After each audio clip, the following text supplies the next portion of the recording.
If you have a small bedroom somewhere in your home, you really need this video because there are 4 moves that boutique hotels do on their really tighter spaces that almost no homeowner is actually doing. And once you see them, you can't unsee them. Now, if you're new to my channel, I've been developing boutique hotel and resort properties for over 35 years.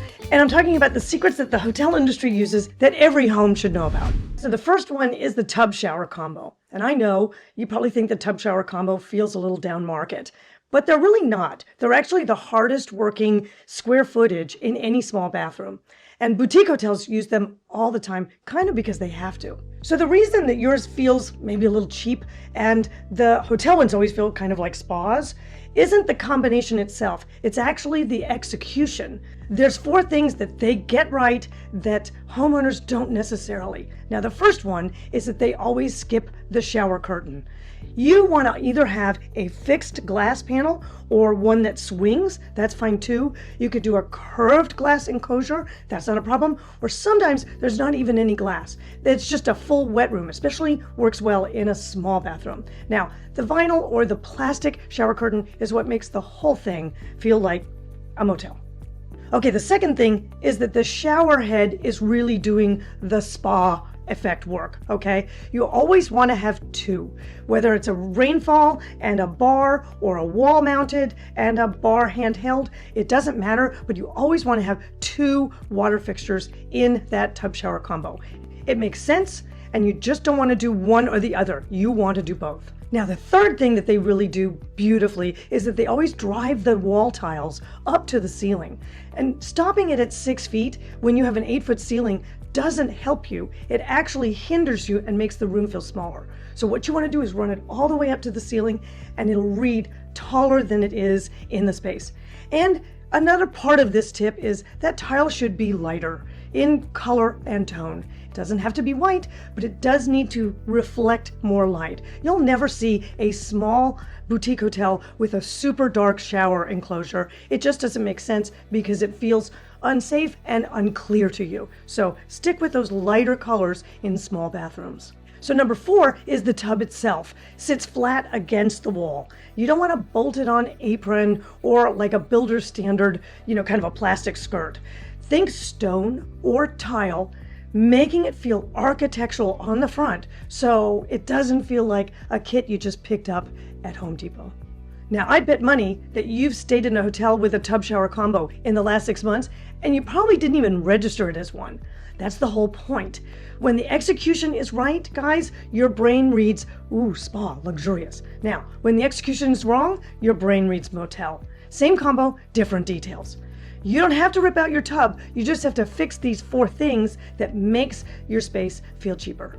Okay, now number 2 is actually going to change the way you think about furnishings for small bedrooms, okay? Walk into the next boutique hotel room that you see and count how few pieces of furniture are actually in it. You've usually got a bed, a chair, and one big large credenza or something against the wall, which is doing the work of 5 other pieces. Now, a lot of times that piece is usually like a beautiful credenza that you see, or even a low millwork built-in run. And it's hiding everything. That's the key. The TV will sit on the top, like you see, and inside you've got drawers with charging ports already wired in. You've got a real mini fridge built into the cabinetry. You've got a flip-up shelf or rollouts for the coffee setup. You've got the kettle, cups, bottle of wine, a mini bar itself. If it's a suite, you'll often have drawers for cutlery and glassware. And below all of that, or to the side of all of that, is the actual clothing storage, which is usually folded. Now, that's one piece, guys, doing the job of the media console, the dresser, a coffee bar, a charging station, and part of a closet. This is where most homeowners get it backwards. They go to the showroom and they buy a console and a dresser and a chair and a desk, and then they wonder why their small bedroom feels super packed. You don't need 4 separate pieces of furniture. You need one piece that does multiple jobs. Now, if you guys are going to be actually renovating this space, this is a custom millwork solution all day long. But if you're not, and I know a lot of you aren't, this is a very specific furniture hunt. Now, you're looking for one beautiful credenza or larger, taller piece that does more than just look really nice. it's multi-purpose. And these things exist, guys. Hospitality designers spec them constantly for smaller property, boutique hotels all the time. Most residential furniture stores, however, barely even carry them. Now, if you want to know where to find these great pieces, you want to put "tell me where" in the comments down below, and I will personally make sure that you know where to go for these. Now, if you're already looking around your small bedroom or your bathroom and you're going, how can I incorporate some of this? That's the right instinct. That's great. But the hardest thing about working with small spaces isn't the design ideas. It's knowing where to start. Now, I've made a free guide called How to Start Your Project. And honestly, guys, it is great because this is kind of the playbook for how to do small projects the right way, is knowing the sequence of decisions that you make. So go get it. It's at my website. Now, the third item that hotels absolutely ace is the closet without being a closet. All right. Now, a ton of these boutique hotel properties, a lot of them that are more vintage, don't have any closets at all, or they have a very tiny one.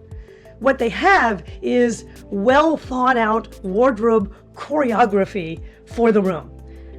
And once you see it, you'll wonder why you ever thought you needed a giant closet for a guest room or a tiny primary. So what they do actually use instead of the idea of a built-in closet is they'll do a coordinated mix of things. You'll often find an open hanging rail, and sometimes it's wall mounted like this. Sometimes a freestanding clothing rack is in the room, but it's designed to look intentional, not temporary. Often there's rows of high hooks. Hooks are super important in bedrooms and bathrooms because you always need extra hanging space. So these are big, substantial ones, so you can throw your robes on them or your coats even. They often have a valet stand for next day's outfit, which doubles as, kind of your catch-all for whatever you also took off the same evening. Now, there's usually open shelves with stacked towels or folded items on them, and a luggage rack that becomes kind of a landing zone for either your suitcase, your bag, your jacket, or a combo of all three.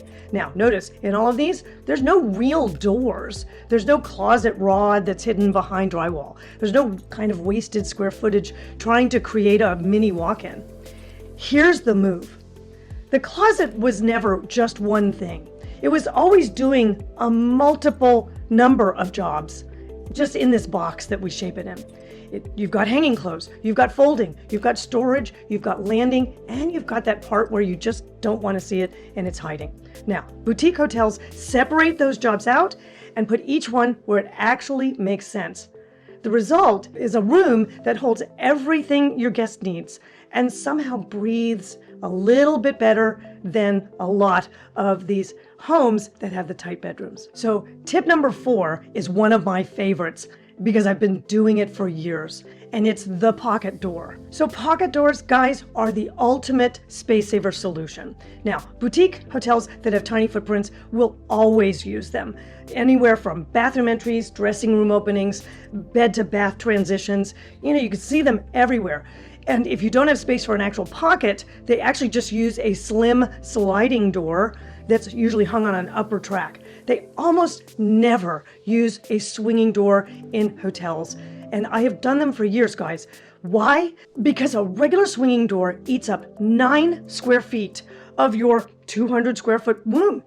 That's like 4% of your room just for a door arc. That's why hotels never waste their time with them. They always either do sliders or inside wall pockets. Now here's the real reality.